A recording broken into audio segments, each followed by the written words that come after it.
Reviews.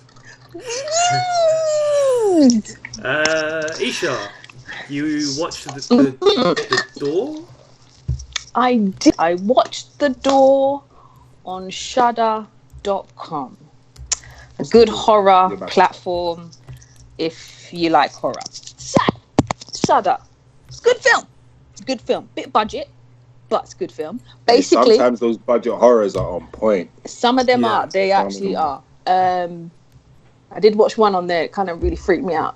Just, when you have to sleep with the lights on, you're like, why did I do this? Anyway, no, but Shudder's a good film. Basically, it's about a door in a house.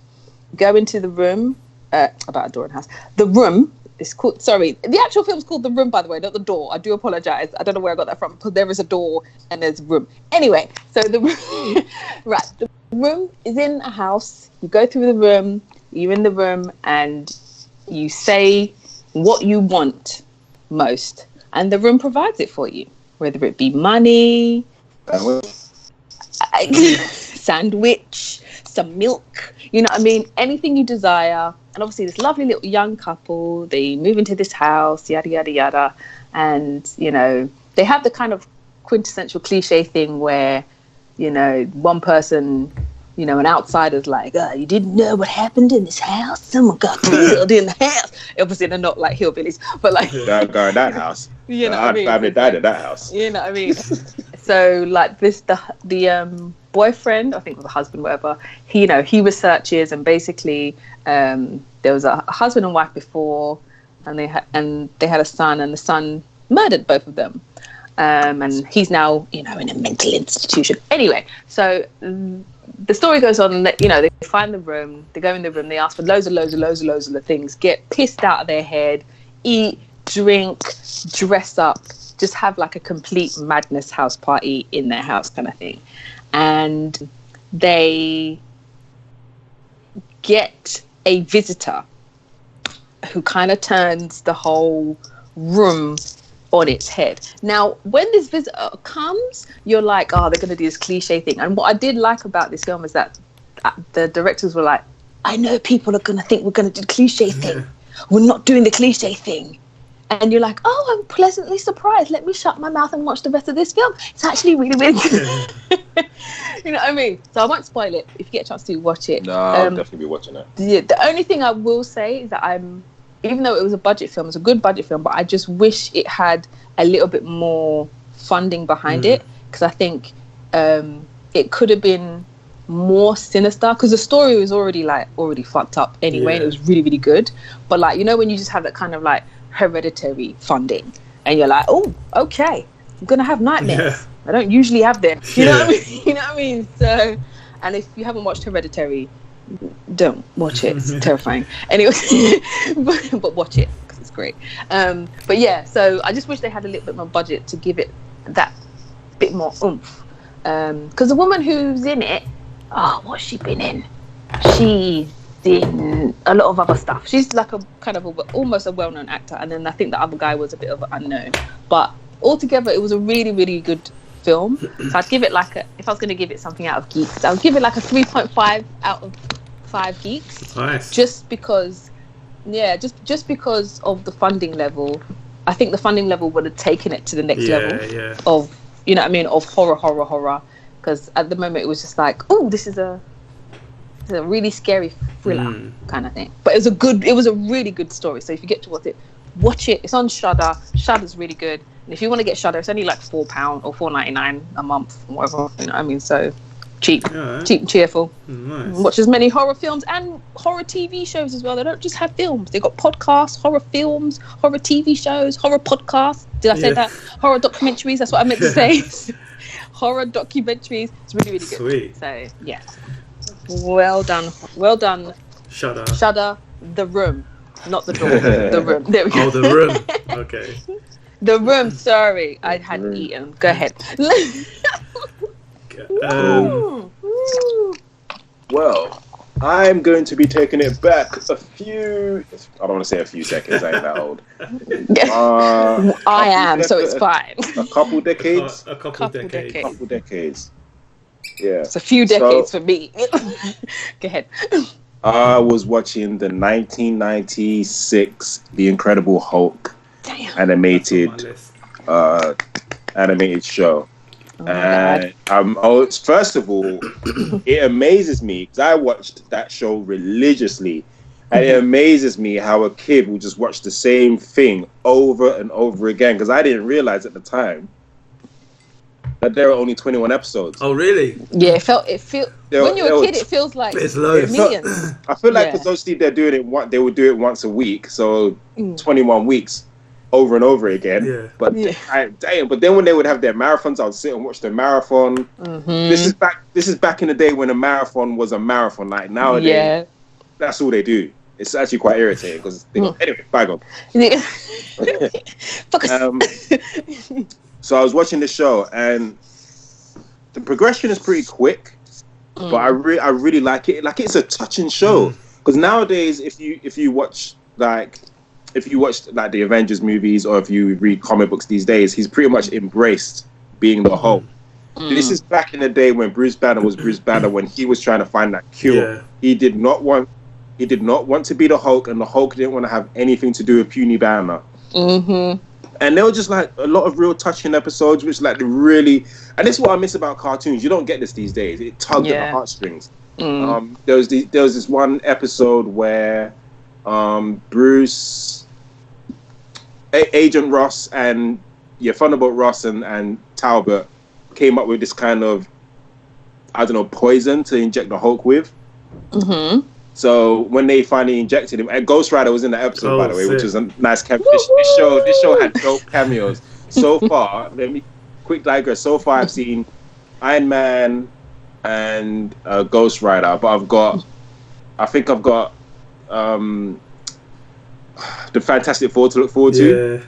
Which the Fantastic Four episode is actually a sequel to a Fantastic Four episode that had the Hulk in. I love that. I loved it.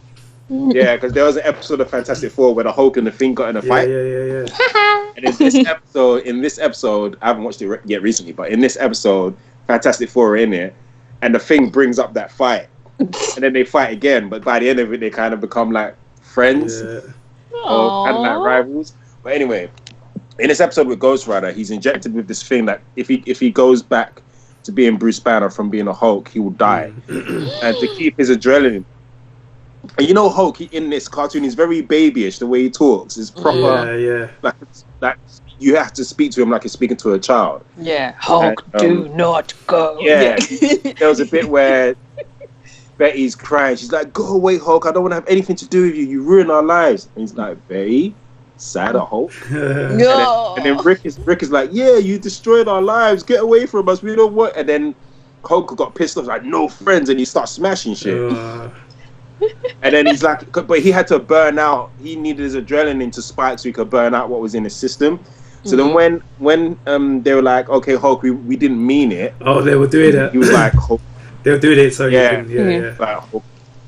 So that you get angry. He's like, "Hulk don't understand," and he just went off. But it was like, that was a really touching scene. He felt like he had no one. You know what I mean? Then we got you, man. We got you. Then there was this episode where he went to, like, I don't know, Aspen or one of those places in America that's got snow. Alaska?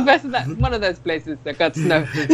Alaska, it might have been Alaska, And he meets this little boy, and this little boy is hunting a Sasquatch because this other scientist who was studying the Hulk, studied gamma rays, turned himself into like a Sasquatch. And this little boy meets the Hulk, and it's like he grows attached to him, but everyone can't see that the Hulk is actually a decent. Basically, the Hulk doesn't attack unless attacked, and the Hulk rampaged through that town. Like the adults were attacking the little boy. Even that episode was. There's so many touching episodes, and in terms of like quality and action for what it was, it was like a good action show as well. So it wasn't all like.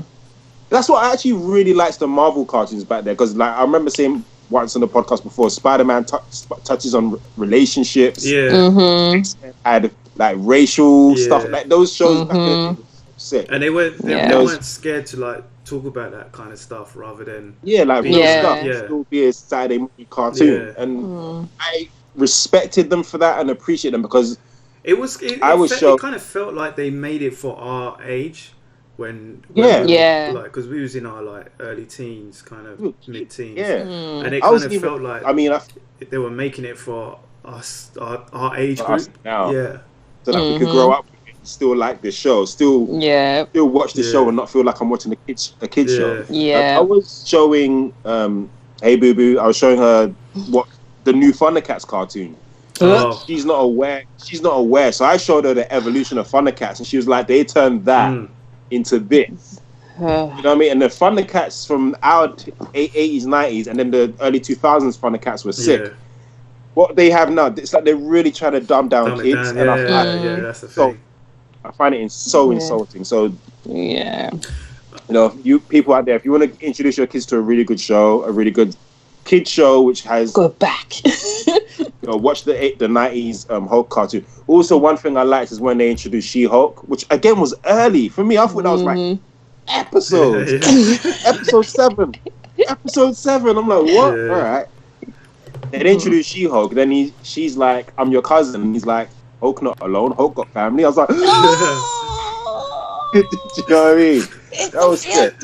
It's such a sick show. I'm only on. The next one I have to watch is the Fantastic Four episode, and I can't wait to watch it. But guys, I highly recommend you go back and watch The Incredible Hulk on Disney Plus. Yeah. It's there. I'll watch it. Nostalgia, people. To be fair, I was looking for the older one from back in the days because I just like the theme tune for that as well.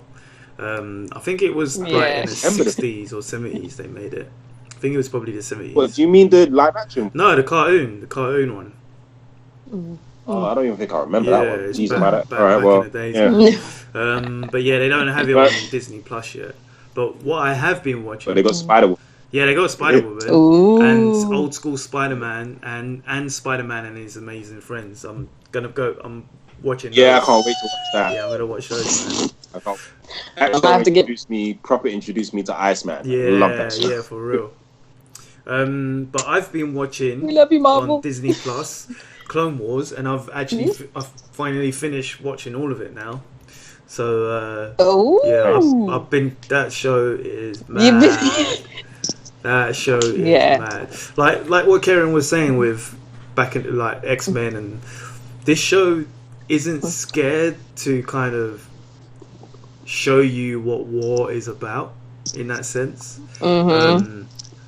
Loads of deaths, loads and loads of deaths, and there's loads of madness going on, and it's just a sick show with sick characters as well, because it kind of gets you introduced with the characters as well, even like the clone soldiers as well. You've got the Fives, the group of the clone soldiers, and you get to know different ones, who they are, and some people make it, some people don't make it. You've got Ahsoka as well. She's a sick character. I love her now, man. She's proper sick, man. Yeah, see, now you get it. Yeah, now I get it. I can't wait to see her in live action in Mandalorian. Yeah. It's going to be off the chart. For real. I really hope it is. I really, really hope it is. But I've thoroughly enjoyed Clone Wars, man. That series. I didn't like it at first. When it first came out, I avoided it because I didn't like the animation. I wasn't really into the animation, but now it's grown. It's grown on me, and the storytelling on it is just it's sick, and it definitely expands the Star Wars universe in a way that kind of. I actually want to watch the last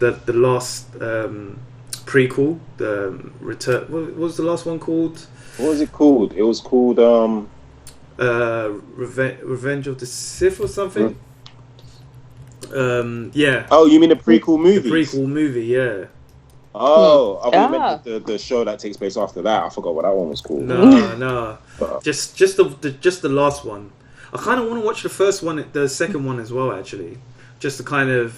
Those two out of those 3 prequels, the second and third were the best. The first one was basically just a race. Yeah. Anakin won. There you go. Yeah. Would you ever do a hardcore marathon like that where you watch in order the Star Wars, including the anime. You slot them in there, like you slot it.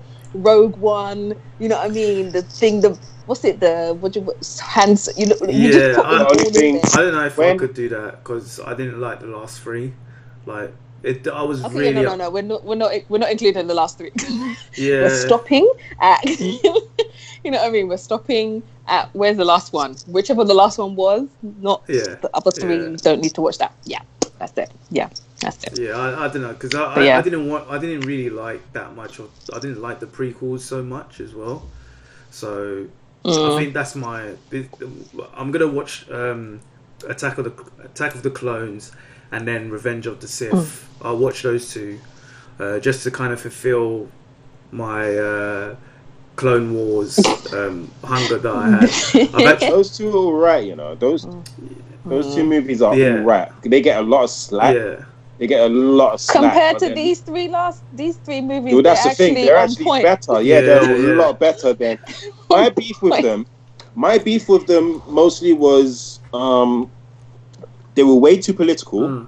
Because if you watch the original three Star Wars movies, it's not political at all. It just is what it is. And my other beef is when Anakin becomes. I just feel like he was stupid when he was so easily led. Yeah. He was so easily led. I'm like, that could have been done way better. It's such a disappointment to see that's how he becomes Darth Vader. The thing is though, when you watch Clone Wars, it kind of makes sense now. That's why I want to watch Revenge of the Sith, because watching Clone Wars, you see how the Chancellor Palpatine manipulated. He manipulated bare stuff, man. And that's the thing. It's like, you know what's coming, but it pees you off. That the one thing that peed me off about Clone Wars is watching it and knowing what the Palpatine's doing. And being like, come on, you just go there and you'll see what's happening. You'll see the bigger picture. You know, put everything together and you'll find. But you know, in your head, you know deep down, they're not going to find out that it's Palpatine until Revenge of the Sith. But they do a good job in creating stories around the Attack of Clones. Between Attack of Clones and Revenge of the Sith, and making a story that actually fits in place.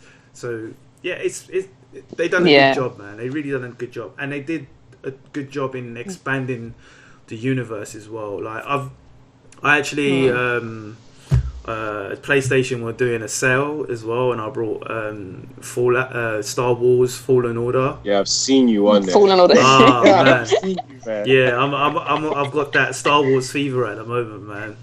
I'm on that game because I'm like, I've been saying to people, this has been like a good time for us adults to kind of catch up and play video games. I'm playing video games. Yeah. My stepdad. Everybody is live streaming right now. Yeah. Everybody. Twitch is going crazy. And then I saw Rich on there. I'm like, Rich don't even play video games. I haven't turned on my PlayStation. I had to blow that shizzle, man. I had to be dust it off in that, man. I know there's a PlayStation under here somewhere. Yeah. And that's the thing. I was gonna play Call of Duty, and I ain't played Call of Duty for years. But they brought out a new Call of Duty, and in my head, I wasn't really supposed to. But you know when you you're not supposed to do something, but you're like, I need to tease myself to make me actually do it. So my plan was to turn on the PlayStation, play a bit of Call of Duty, and then buy the new Modern Warfare 2, which they just recently released. I used to play that game like mad, like stupid hours, play with people and madness. So I was gonna play that, but then it weren't loading or something like that. It weren't loading the disc. So then I was trying to select where it was, because it's been a while since I turned on the PlayStation. I was like, where's this menu, man? Where's this menu? I saw that there's some sale on, and I thought, all right, let me just go on the sale, see what's popping, see if I can find something. This is welcome to the dark side. Straight after watching Clone Wars, there was bloody Fallen Order on sale. I was like, Shit. They know what they're doing. Man. They know what they're doing. So, they're like, it's a good game as well, man. Someone's algorithm got your algorithm like he switched it on. Well, get him now. we were saying before the podcast, you've caught up on Westworld and season 3. Oh my god, it's all about that so kind good. of shizzle. So yeah, I got mate. Oh my I got by Rabones. Oh my god. I got Rabones. Kieran, please watch Westworld. I beg of you. Just on the list. binge it. Yeah, you it's need good. to watch You're it, gonna. man. You just. Oh, so, and you know, so it's obviously this time as well. Like you said, like because everybody hadn't done certain things, you haven't played games, or you haven't done any video. Like now, you actually get to actually do something nice for yourself, and actually be like, oh, actually no. I don't have to like learn Japanese. You know what I mean? I can.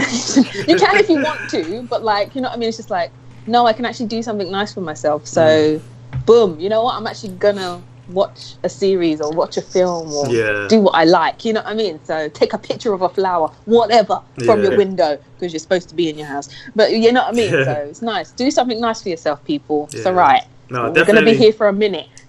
Definitely recommend Westworld if you can watch that, Kieran, man. Definitely try and watch it. I'm going to. It's on my list. I really want to watch it. Yeah, but how long is that list, though, man? How long is that list? That list is mad long. I know. Right, I hope it's not at the end of the list. It's on Sky, though, isn't it? It's on Sky Atlantic. It's on Now TV. Yeah, it's on Now. It's on Sky. It's on. I'm not going to be watching it if it's on Sky. I'll try. It's on The Matrix. It's in The Matrix. It's just it's hard for me getting shows in this house on the living room, man. It's like that's one of the reasons I'm so behind on Flash and Arrow. I just can't get to the TV. Okay. Come on, Rich, hook him up. Hook up the links. Hook up the links. Don't incriminate me, man. Okay. I'm not the hookup. Mr. Robot over there. Mr. Robot. All right, what we got next? Next. Yeah, we were on this one for a while. Yeah. No, sorry. Get through the script. Okay. There we go. Let's go.